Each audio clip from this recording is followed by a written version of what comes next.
Something I'd like to do on this channel is go over every single family of monsters in the Dragon Quest Monsters series, discuss some of their strengths, weaknesses, and their consistency throughout the franchise. I will be using the categories provided in Dragon Quest Monsters The Dark Prince as reference, as I feel they're not redundant but also aren't too simplified. So the first family we'll be talking about, and the family that is the main star of this video, is of course the Slime family. Slimes have been around since the original Dragon Warrior Monsters game on NES, and their general use is to be an easy encounter that gets you accustomed to the game. It shouldn't be any surprise that in the Dragon Warrior Monsters franchise, where you catch these monsters, slimes are the first monster you catch in the game, generally joining you very early on. And then Dragon Quest Monsters Joker comes along, and they say, nah, we don't need that slime. How about we create missions where you kill the slimes instead? And that's kind of what happened to them for a while. Of course, by the time you get to Dragon Quest Monsters and the Dark Prince, the series has evolved to a point where they don't just give you monsters or give you an option, they instead have you take silly little personality quizzes to help you decide whether or not you want a Platypunk or a Mud Doll on your team.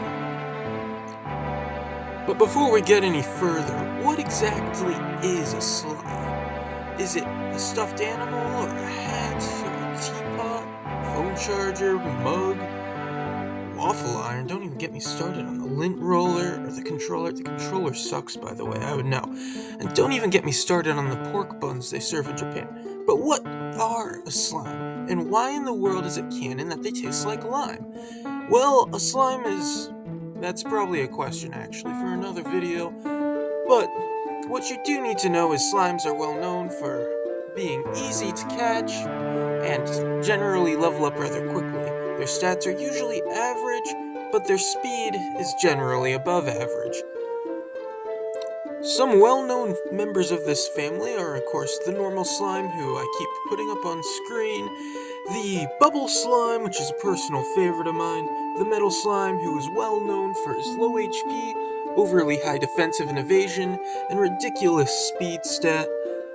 There's also the king slime, along with all sorts of weird and awkward random ones that came and went. But of course, you can't forget the heel slime, he's stuck around. Let's take a moment though and talk about metal slimes, because they're an interesting outlier to the general rules and trends of the slime family. Metal slimes have of course also been around since the very first Dragon Warrior game on the NES, and are infamous for, as previously mentioned, low HP, high defense, high speed, high evasion, and an incredibly high tendency to run away and leave you feeling down on your luck. When you do defeat them, though, you generally get a ridiculously large amount of experience, and it makes it all worth it. Metal slimes, of course, have an interesting history within Dragon Quest Monsters in general. In the very first game, you could find them in specific locations. However, no matter how much meat you threw at them, it would be nearly impossible to befriend one without the use of a move called Metal Slash. It'd also be near impossible to breed one as well, making them incredibly hard to get, but incredibly useful as they retained their high defense and their high speed, allowing them to be effective tanks in battle if you are able to find a way to get past their low HP stat. Dragon Warrior Monsters 2 continued this by having them only be accessible in certain locations. However, they were a bit easier to get and required Metal Slash a little less, but it was still incredibly useful for befriending them. Metal Slash was still needed in order to effectively kill these guys, however they were also less likely to run away, resulting in a much less stressful experience than the likes of, say, the original Dragon Warrior Monsters game. Dragon Quest Monsters Joker, of course, tries to spice it up again by bringing in this magical area known as the Metal Menagerie.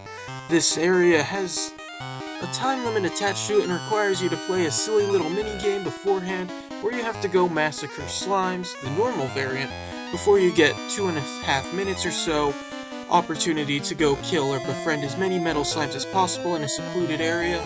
This is an absolute miserable experience. It takes grinding to a whole new level, as not only do you have to try and do it all quickly, but you also gotta kill a bunch of experienceless normal slimes beforehand, and it is, once again, it's just not a pleasant experience, and they knew this when they decided to keep it around in Dragon Quest Monsters 2 Joker 2, where they kept the Metal Menagerie, but instead of always needing this, they introduced something called the Metal Ticket, I do believe, where you could exchange one of these to skip past the stupid minigame and just have some time alone with some Metal Slimes. Metal Slimes are, of course, consistently useful throughout the series, but become harder and harder to scout throughout the Joker series, as you need to deal damage to them in the Impress method that they replaced the meat system with, and this was hard as their defense of the Metal Slimes was taken into account, which meant you'd be lucky to have more than a 2 or 3% chance of befriending one if you didn't get a critical hit. Even if you did get a critical hit, you still needed to be lucky. However, this was rectified in Dragon Quest Monsters: The Dark Prince, and it became much easier to befriend Metal Slimes, especially King Metal Slimes, Liquid Metal Slimes, and the normal variety. In conclusion, slimes have been a fairly reliable source of both experience and as an easy early game monster that you can rely on to level up quickly and be useful for a rather decent amount of time. I hope you will continue to join me on this quest to review all these monsters, along with whatever I think about doing in the future. If I made any mistakes, besides a certain grammatical one, let me know in the comments, and this has been the Feeder of Souls.